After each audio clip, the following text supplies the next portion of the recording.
Welcome to Collegial Conversations with Diana Clark, the professional webinar series that offers clinical and personal perspectives on issues that are common, but often not talked about. Here is today's Collegial Conversation. Thank you for joining a Collegial Conversation with Diana Clark. Joining Diana today is Courtney Plank.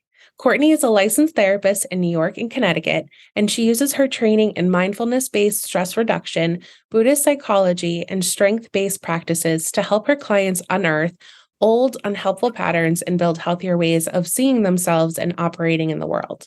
Today, Diana and Courtney will be discussing how aspects of Buddhism can be utilized as a therapeutic approach. Thank you so much for joining today, Courtney. I will pass the conversation over to Diana.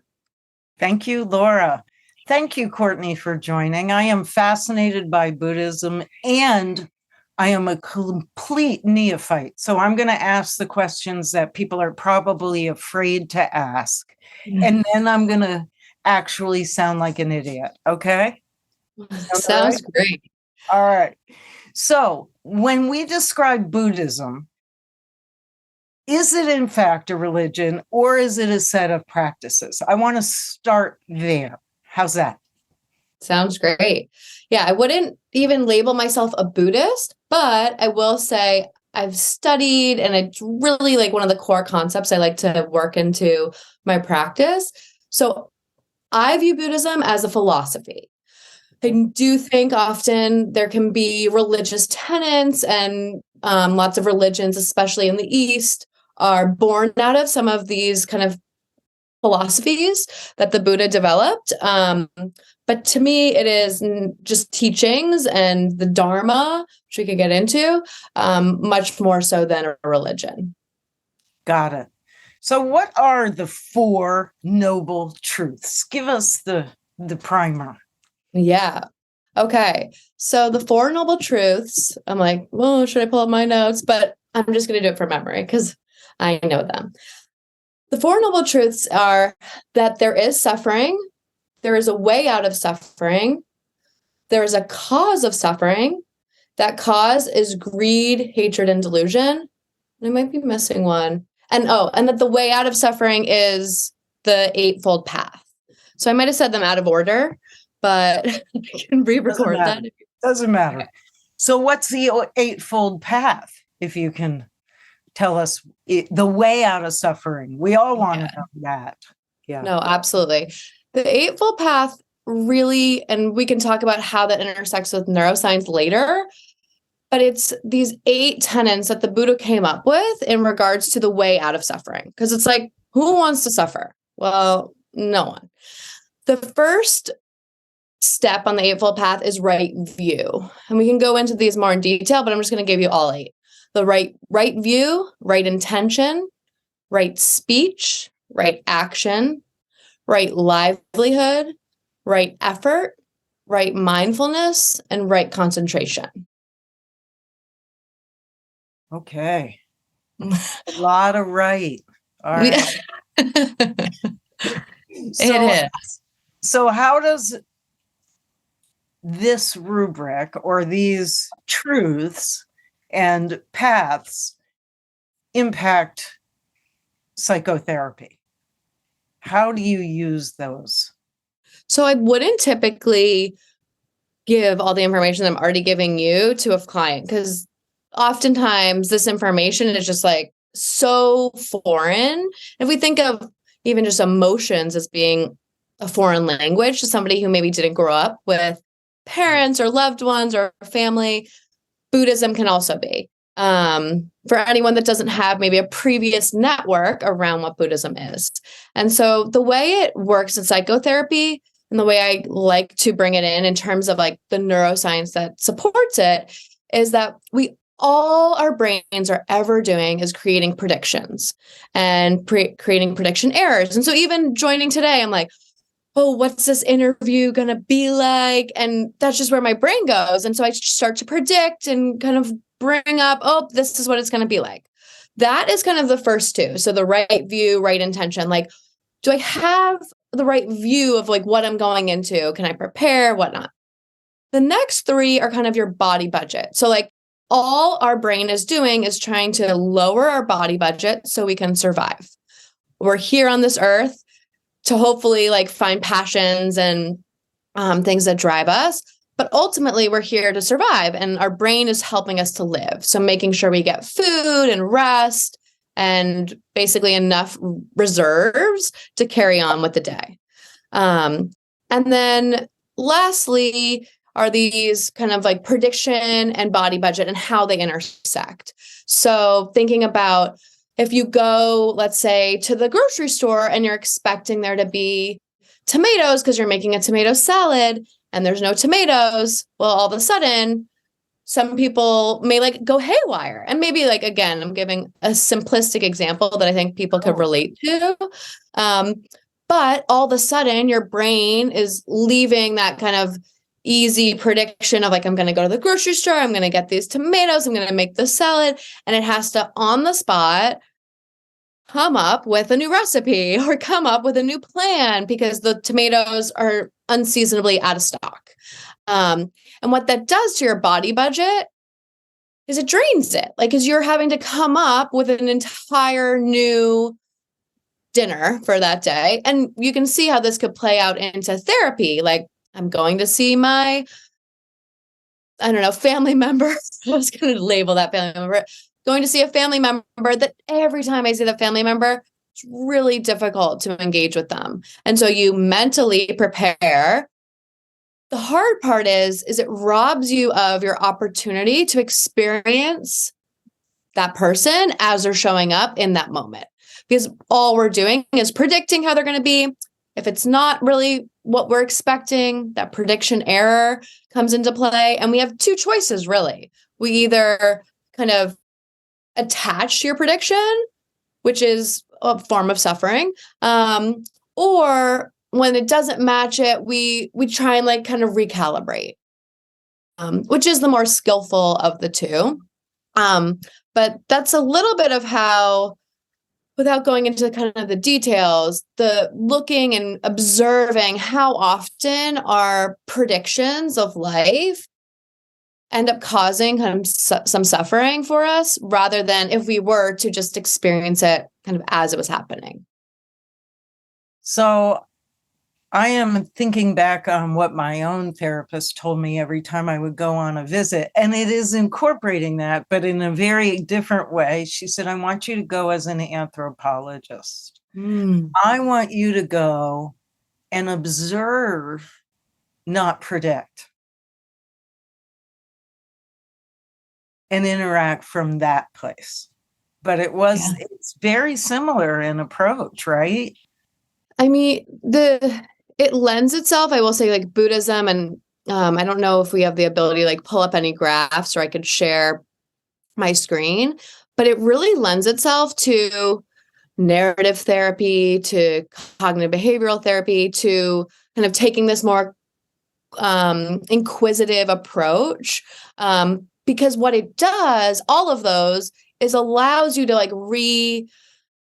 center and re-enter the present moment, because in the present moment, that anxiety of the past or the fear of the future really can't cease to it really ceases to exist. And so whether it's our ego, or we could talk about all the different kind of terminologies, the reason that it works, but Buddhism ultimately is like, by concentration and meditation and staying in the present moment, we really are absolved in some cases of a lot of the suffering that we're bringing from like past experiences, which is those predictions, if that makes sense. That's right.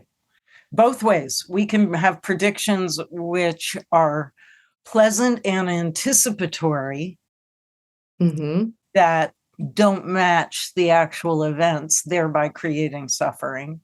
Or we can create the suffering before we go and predict a nightmare and not pay attention to the actual event. Yeah.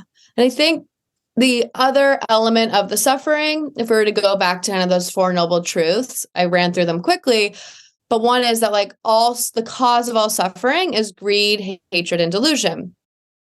ultimately we are these meaning-making machines. We experience something, it's pleasant, it's unpleasant. Oh, it's unpleasant. That must be bad. Well, what does that mean about me? What does that mean about the world? And so I really encourage my clients to explore how often they're taking that feeling, which is totally valid, and making meaning about it. Because that's where the stories and kind of this, we could say, distortion and illusion ends up kind of grabbing hold of them, and clients, and I would say most people just in the world are clinging to what they know and like the security and safety that comes from that. And like you said, like all these predictions, they can either be overwhelmingly positive or overwhelmingly negative, or maybe somewhere in between. But what we know is there's just an inherent unpredictability and unknown nature of our world, which is, I think, where most people tend to struggle. Like, oh, I don't know, what's it going to be like? Well, I need to know. And if we're able to just kind of detach, not cling so tightly, know that it doesn't have to do with us as much. Like we're just these kind of vessels and we're experiencing things. Then it doesn't have to be kind of so painful when things don't match per se. I like that. So do you have a specific practice do you meditate? Do you engage in specific mindful practices yourself? Yeah, I probably should do more than I do. And it is interesting. I do want to kind of call out that the Western world has really honed in on like this meditation and even yoga, like being present with your body. But what it left out are these, because that's actually the last two in the Eightfold Path. But the other six, so like really assessing and what view am I bringing to this? What action? Like everything takes action and effort. So on that note, to answer your question, I do try to do at least one daily practice in the morning. It may vary. Sometimes it's running. Sometimes it's just being present with my newborn baby, really like while he giggles and laughs and not jumping to my phone. I do sleep with my phone outside of the bedroom, which I will say is the best life hack I feel like I have found along this road, because really from the moment I wake up, my brain, and I don't know about yours, turns on and is like, and if it has something that it can turn to, that's kind of the rabbit hole I go into. If the phone is outside of my room, I'm able to just like lie there and be present. And that might be 2 minutes. Sometimes it's 5 minutes, but it's a little bit of just being present with myself and my body in the morning, which is my form right now of meditation. I do think there's no wrong way to meditate.